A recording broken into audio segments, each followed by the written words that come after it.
یہودیوں سے جنگ کی پیشگوئی، حقیقت، حکمت اور سبق۔ تمام تعریفیں اس اللہ کے لیے ہیں جو کائنات کا خالق و مالک ہے، جس نے انسان کو علم، عقل اور شعور سے نوازا۔ درود و سلام ہو اس ہستی پر جو سراپا رحمت ہے، سراپا ہدایت ہے، اور جو قیامت تک آنے والی انسانیت کے لیے رہنمائی کا ذریعہ ہیں، یعنی حضرت محمد صلی اللہ علیہ وسلم۔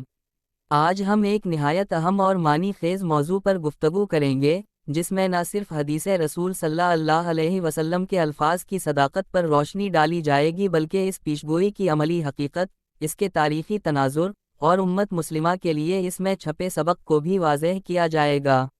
یہ پیشگوئی مسلمانوں اور یہودیوں کے درمیان ہونے والی ایک عظیم جنگ کے متعلق ہے، جو نہ صرف مادی قوتوں کی آزمائش ہوگی بلکہ روحانی اور اخلاقی طاقتوں کا امتحان بھی۔ حدیث کی روشنی میں پیشن گوئی۔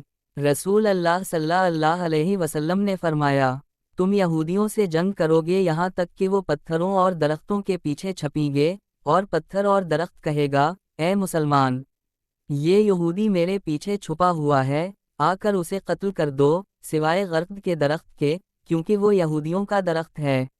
یہ حدیث مسلمانوں کی مستقبل کی جدوجہد کا ایک اہم پہلو بیان کرتی ہے، جہاں یہودی قوم، جو کہ اللہ کی نعمتوں کی ناشکری کرنے والی اور فساد پھیلانے والی مشہور ہے، ایک بار پھر ظلم و فساد کا مظہر بنے گی۔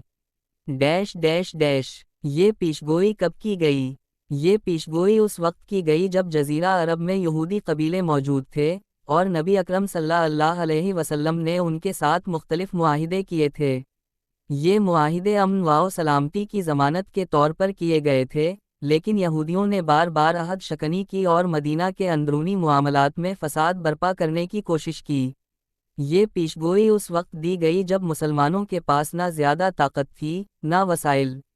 یہ بات انسان کے ذہن کو حیران کر دیتی ہے کہ کس طرح نبی کریم صلی اللہ علیہ وسلم نے صدیوں بعد کے حالات کو اس وقت واضح کر دیا، جب یہودی مدینہ اور اس کے گرد و نواح میں پناہ گزین تھے اور دنیا کے کسی خطے میں ان کی کوئی خاص طاقت نہیں تھی۔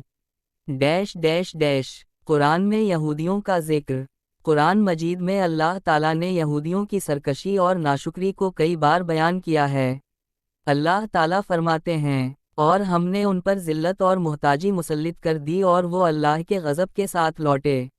یہ آیت نہ صرف یہودیوں کی سرکشی کی تاریخ کو بیان کرتی ہے بلکہ یہ بھی واضح کرتی ہے کہ یہ قوم ہمیشہ اللہ کی نافرمانی اور اپنے عہد توڑنے کی وجہ سے مختلف اقوام کے تحت غلامی اور ذلت کا شکار رہی ہے۔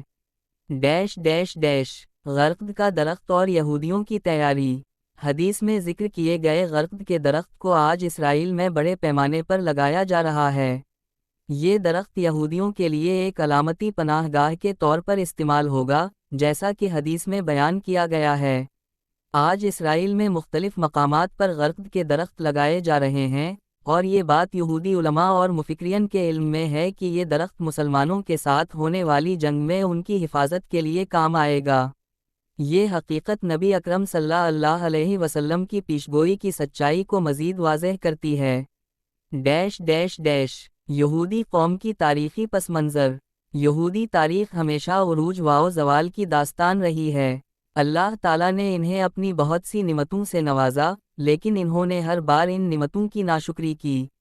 موسیٰ علیہ السلام کے زمانے سے لے کر آج تک یہ قوم مسلسل فساد برپا کرنے، حق کو جھٹلانے اور اللہ کے رسولوں کو قتل کرنے کے عمل میں ملوث رہی ہے۔ قرآن مجید میں اللہ تعالیٰ فرماتے ہیں، اور جب تمہارے پاس میرے رسول آئے جو تمہیں وہ باتیں بتائیں جو تم چھپاتے تھے، تو تم نے ان میں سے ایک گروہ کو جھٹلا دیا اور ایک گروہ کو قتل کیا۔ یہ تاریخی حقیقت ہمیں یہ سمجھاتی ہے کہ یہودی قوم ہمیشہ اللہ کے حکم کی نافرمانی کرتی رہی ہے اور اسی لیے اللہ نے انہیں بار بار ذلت اور عذاب میں مبتلا کیا۔ آج کے حالات اور حدیث کی سچائی۔ آج کے دور میں اسرائیل ایک طاقتور ریاست کے طور پر سامنے آیا ہے، جو دنیا کی بڑی طاقتوں کی پشت پناہی سے مظلوم فلسطینی مسلمانوں پر ظلم و ستم کر رہا ہے۔ یہ حالات حدیث کی سچائی کی ایک اور دلیل ہیں کہ یہودی ہمیشہ فساد اور ظلم کا سبب بنے ہیں، اور ان کے اعمال انہیں ایک بڑی جنگ کی طرف لے جا رہے ہیں، جہاں حق اور باطل کا آخری فیصلہ ہوگا۔